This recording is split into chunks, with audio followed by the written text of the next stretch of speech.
All right, everybody. Hello. My name is Jorge De León. I am a tour guide, and I want to thank the organizers and Heritage Belize for giving us the opportunity and using this platform to reach out to the public and all the viewers. Just want to say thank you for tuning in. It's a pleasure to talk a little bit about some of the things that I've been involved with. I've been a guide for over 16 years, and I fell in love with the history, the culture, and especially about the history of the ancient Maya and their achievements. And one of the things that captured my attention was the writing system and their calendrics and all the numbers. And I started really, I got hooked into this thing, and um, I am I was very fortunate to meet the right people at the right time, willing to share the information, and you know, I was able to come to a very good understanding of how this writing system works. And and once I got to that place, I couldn't stay with it, so I started sharing it.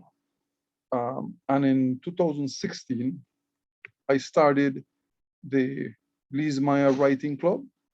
Um, I I really need to thank Mount Carmel High School for allowing me the opportunity to go into the school and sharing this time with the students.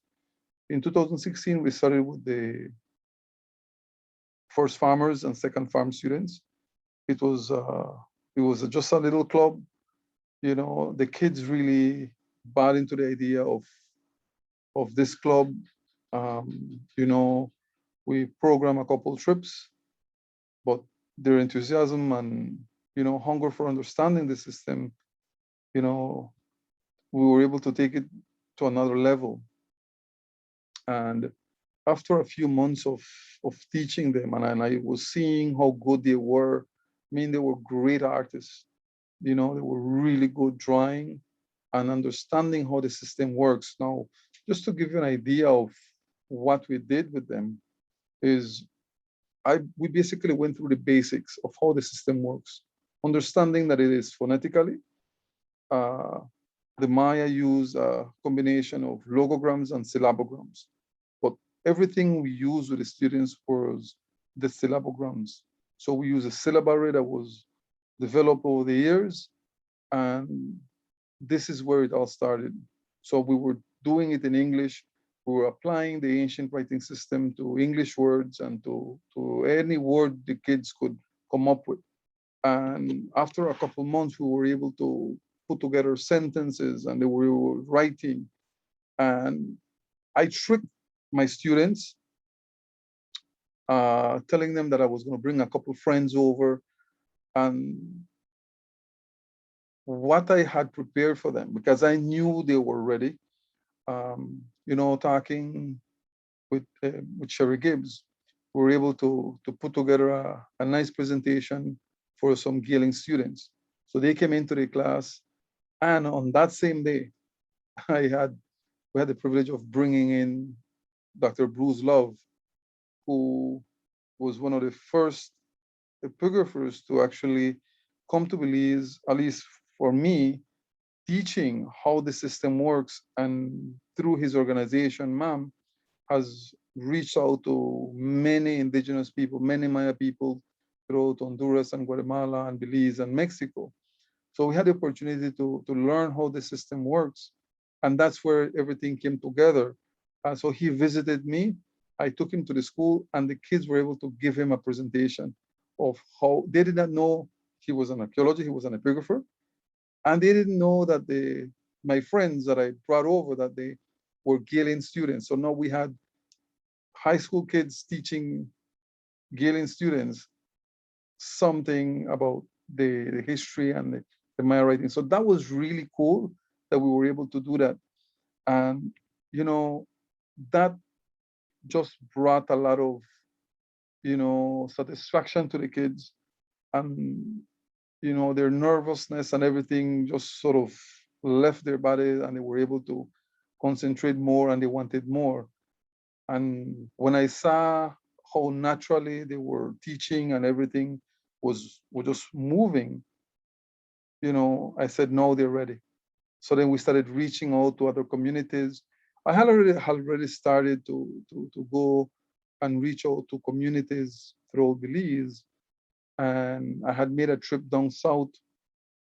And on my second trip down south to this community, I was able to take my students down there to see how it was that I was teaching this to the Maya community down south.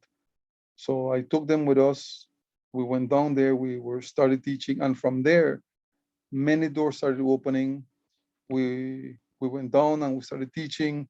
We started getting invited to different events that NICH was organizing, Museum Week, Archaeology Day, and we were out there sharing with the public how the system works, writing their names using the hieroglyphs. So here we have some examples of what we were doing.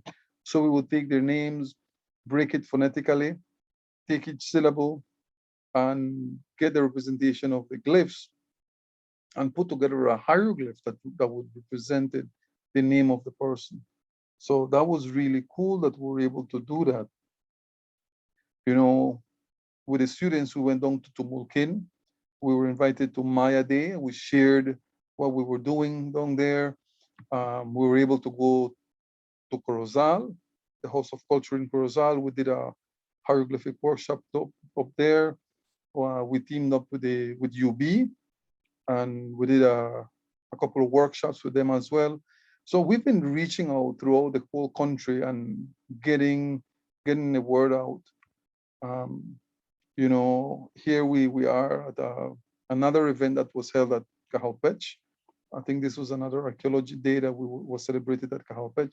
So we've been very active since 2016, and trying to get people to understand how the system works. Now, as a tour guide, I have also shared this with a lot of my colleagues, a lot of tour guides, because I think it is very important for us to understand something this beautiful. And when we're taking our guests to the different Maya sites, it is important for us to be there and being able to give them a little bit more. Now, not every tourist that comes wants to know in depth everything about the Maya history, everything about the writing system. But it is important for us to have that understanding so that when the person shows up who really wants to know more, then you have it. It's a tool that it's going to be very useful to you. So I've been putting myself out there, sharing this information, making this information available to the guides and to the public. And, I appreciate when people come up to me and say, can you come up and, give us a little workshop? Tell me more about this. Whether it's an individual or it's an organization or a group of people, or it's a community or a village, we're always willing to go there and share this information that we have and the knowledge that we've gained over the years. Now, like I was saying, as a guide, it is important for us to understand it, and also as a people, something that amazing that we have. So applying what you learn and taking the kids out to the sites, I was able to bring them there and take them to these monuments. And you know, it's so fulfilling to see kids go to the monuments and start to see some of the syllables that they've used to create their names. They go, oh, I recognize this one, I recognize this other one. So it's really important to see how they connect.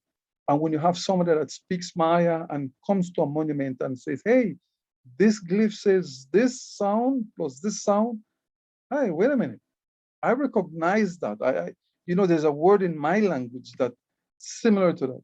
So this is where, one of the things that is really fulfilling for me to see that connection being made by our Maya today, with something that was written hundreds of years ago by the Maya that lived here in Belize.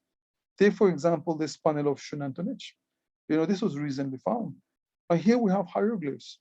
Now, these hieroglyphs are made up of logograms and syllabograms. But I want to I want to pick just on one particular glyph that is here, and I'm going to take on this portion right here. Check this out. So here we have, several hieroglyphs, but we have logograms and we have syllabograms. This portion right here, this word, is made up of 3 syllables. So 3 syllabograms. And this is what I tell my students. We're going to create a word. You will take a word, break it into syllables, and make a glyph for it. So here's a perfect example, something that was written in a classic period, but now look at what we have there. We have 3 syllables. The first one, which is on the upper section, that is ma. So the phonetic sound ma. In the middle, you have cha. And at the very bottom, there's ha. But when you put it together, these 3 syllables produce the word machach. Now, machach in the classic period was a word used as a negation. A negation would be a word saying like something negative, like there is nothing, there is nada, so it's not there, it's been lost. So that's a negation. So bringing this on this monument, we will read it machach. The logogram that follows it is kawil. And the kawil on the lower portion has a syllable. That syllable is the li glyph. So here we have machach, kawil, tan, chen, kuhul, kanul. And then, so here is where the whole thing comes together, right?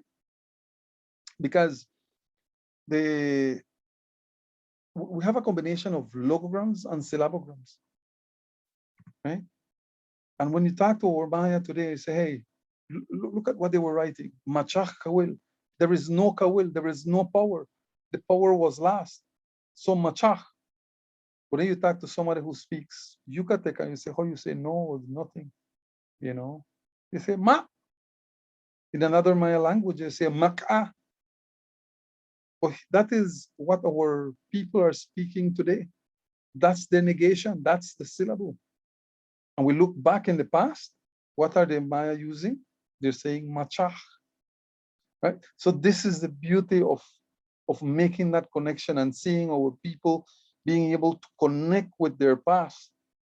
So that's one of the objectives.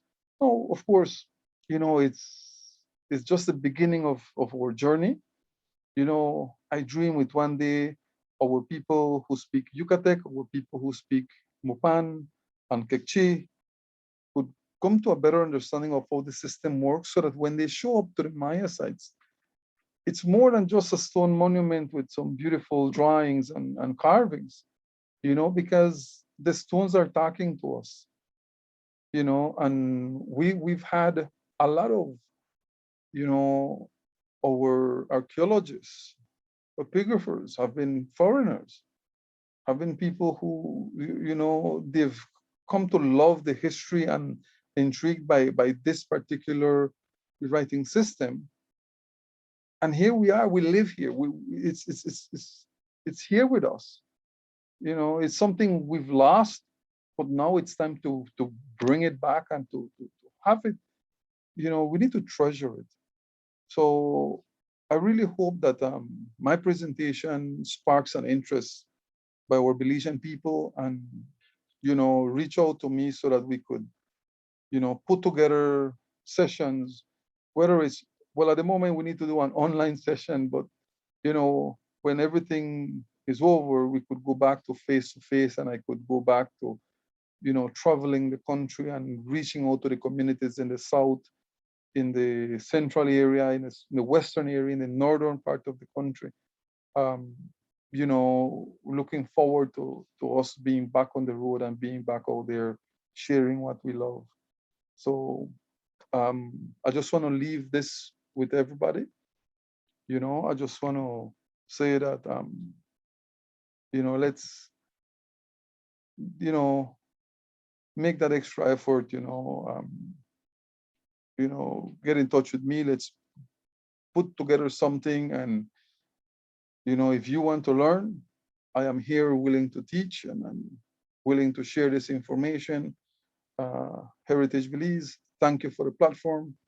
Everyone who tuned in, thank you very much. And, I hope that we could hook up very soon and we could all get started drawing and writing some hieroglyphs. So I want to thank everybody and have a good day. Bye.